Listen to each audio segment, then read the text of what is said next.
Это Джейкоб Пирман. Джейкоб был тренером по фитнесу, который искал кратчайшие пути для достижения своих результатов. После того, как он стал заниматься не только употреблением стероидов, но и их производством и распространением, Джейкобу не потребовалось много времени, чтобы быть пойманным и осужденным в федеральном суде. Он был приговорен к 2 годам в федеральной тюрьме, за которыми последовали 2 года испытательного срока. Вскоре после освобождения Джейкоб познакомился с Карлой Диллард, ее 8-летним сыном, и после нескольких месяцев знакомства они стали жить вместе. В это время Джейкоб все еще находился на испытательном сроке, а это означало, что если у него по какой-либо причине возникнут неприятности, то его отправят обратно в тюрьму на несколько лет. У Джейкоба начнутся проблемы с сыном Карла. В один из вечеров учительница увидела, что сын Карла бежит босиком, одетый лишь в пижаму, при температуре на улице значительно ниже нуля. Мальчик объяснил, что он убегал из дома, поэтому учительница немедленно вызвала полицию, которая провела проверку социального обеспечения. И они обнаружили, что у сына Карла было несколько травм. У него были красные отметины на грудной клетке, похожие на отпечаток ноги, следы на шее и шишка на затылке. Когда его спросили о травмах, он сказал полиции, что их нанес Джейкоб. Социальные службы вмешались, и забрав ребенка из дома, они заявили, что ему будет гораздо безопаснее с его биологическим отцом.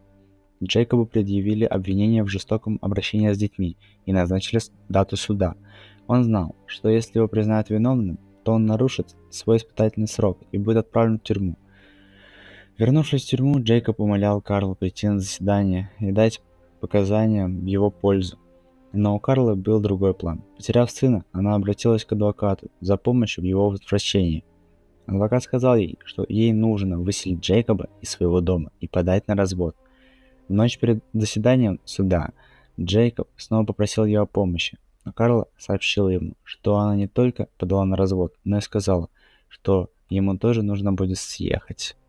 Джейкобу не понравилось это, и в порыве ярости он лишил Карлу жизни. И вот что было дальше. Yeah, I just remember I hit her. Okay, where'd you hit her at? In the face. I mean, we were laying there right there next to each other. And I think it was, and I can't remember what it was, but she kept giving me, like, because I was asking her certain things, and then she was lying to me about things, and it was just tearing me up, you know.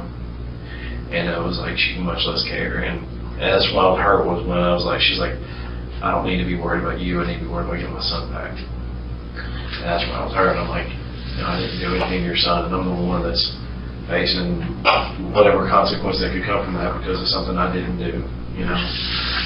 And I think I just had it. And I just remember hitting her. You choked her? Yeah. Now, how long do you think you choked her? A long time. Was she unconscious when you got through choking? Yes, sir. Did you check to see if she was okay after that? No, I knew she wasn't. Did you know she was dead by then? Yes, sir. So you knew that you had choked her until she had died? How many times did you strike her? I did once or twice. Once or twice? Was it with me? How did you ever close to No, it? yeah, close enough. Did you have anything in your hand? No, sir. So did you at any time, there was a trash bag laying on the bed. I tried to kill myself, and I was just going to do it with a trash bag. And I didn't have my gun. That's all I wanted. I just wanted to, you know. I've been through so much in life, I just did not care anymore. And I think that's what got to me, my gun being gone. I don't know where it's at. What happened to it? As far as choking her, I mean, did you use both hands? Yes, sir. Were you on top of her? Kind of, and then we kind of went into the floor a little bit. And then I put her back in the bed. Okay, so you didn't the covers over. Was she deceased when you put her back in the bed? Yes, sir.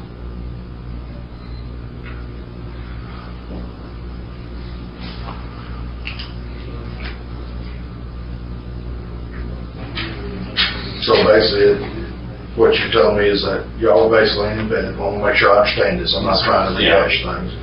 I just want to make sure we understand that y'all were laying in bed.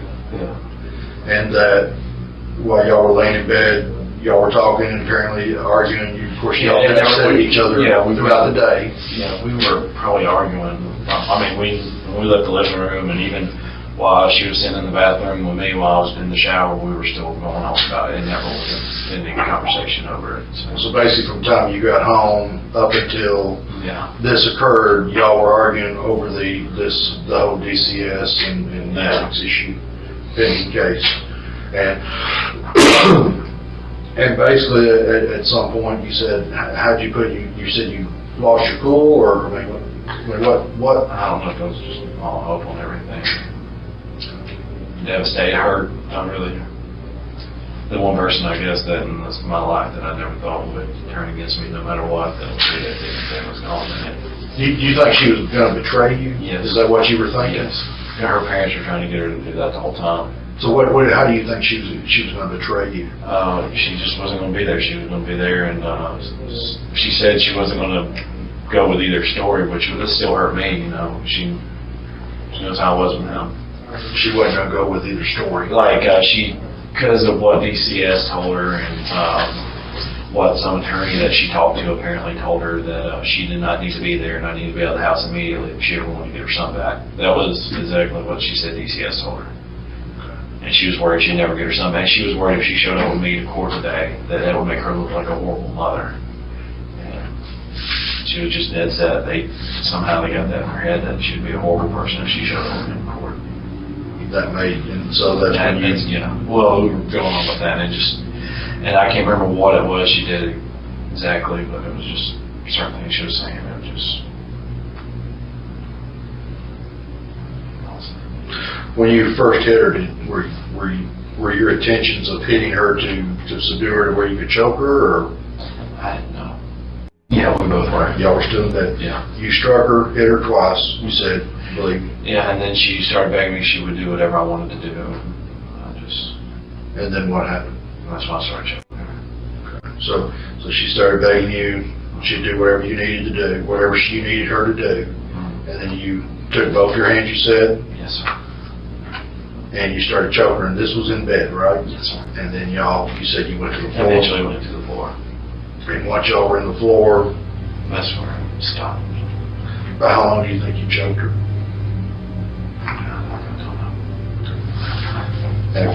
Oh, But long enough Yeah. that once you got off of her, you knew that she was deceased?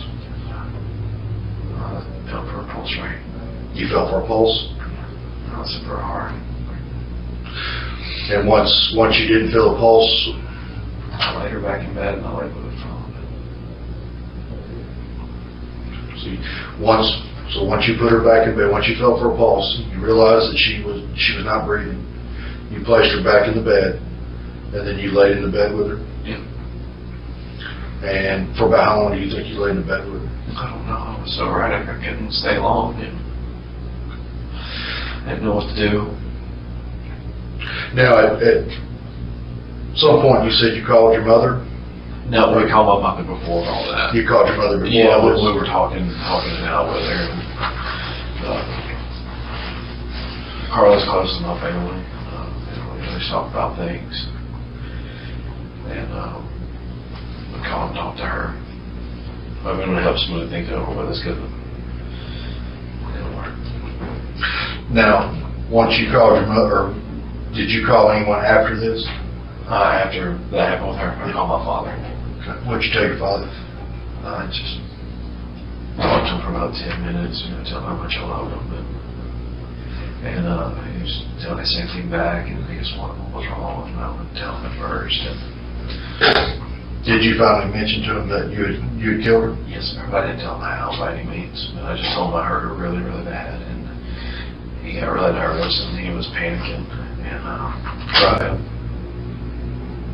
So you told him that you hurt her, but you didn't say anything about that she was deceased. I told him that he asked if I killed her. I was like, yeah.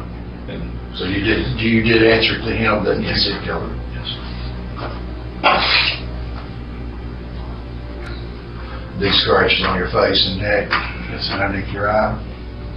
Do you have any other scratches on you? I'm not sure. I think just here, maybe. I guess on his neck, basically. If you have anything on his chest or anything. Jacob, do you mind if you brought me out what you told me here today? That way we have it in your words. Yeah. Okay. All right, let me get some paper and stuff for you, and a pen. I need this one. Sure, want a drink? You need a tissue or В anything? конечном итоге Джейкоба осудили за убийство первой степени тяжести, и он получил пожизненное заключение за то, что лишил жизни Карла. Джейкоб всю жизнь искал кратчайший путь, потому что хотел быть победителем во всем. Когда он узнал, что Карл собирается предпочесть своего сына вместо него, он убил ее, потому что не мог смириться с мыслью о том, что он проиграет. Carla on Valentine's Day in 2013 and abusing her then 7-year-old son. New at 5, our Talia Kaplan has the latest from the Rutherford County Courthouse. Today, the defense presented their case to the jury. They argue that Jacob Pирман is depressed, mentally ill, and troubled. How was your relationship with Carla? I loved her. While on the stand, Jacob Pирман's mother Donna and his sister Amy Stevens talked about his relationship with his wife of 3 months. They both testified, saying even after he was charged with child abuse, the couple seemed affectionate. Carla spoke with them about their plans. She was eager and excited to have a baby with Jacob. Stevens says she saw and spoke with her brother several times after he was charged with child abuse.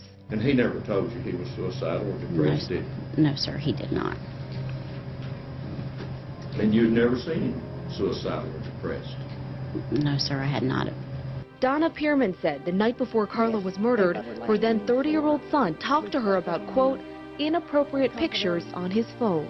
He said, Mom, I've told Carla that that sometimes I have trouble with sex. And he said, Mom, I told her I was raped when I was 5 years old, and Mom, you never talked to me about it. She testified, saying he was allegedly raped by an 8 or 9-year-old neighbor. She said she only called a pediatrician about it. He said, talk to him now, but unless he comes to you, don't bring it up to him again. Okay. And this is the first time that he brought it up to you in 25 years, after Miss Pирман had found inappropriate pictures on his cell phone. Correct? Yes. Спасибо за просмотр. Мы скоро увидимся на моем канале Развитие.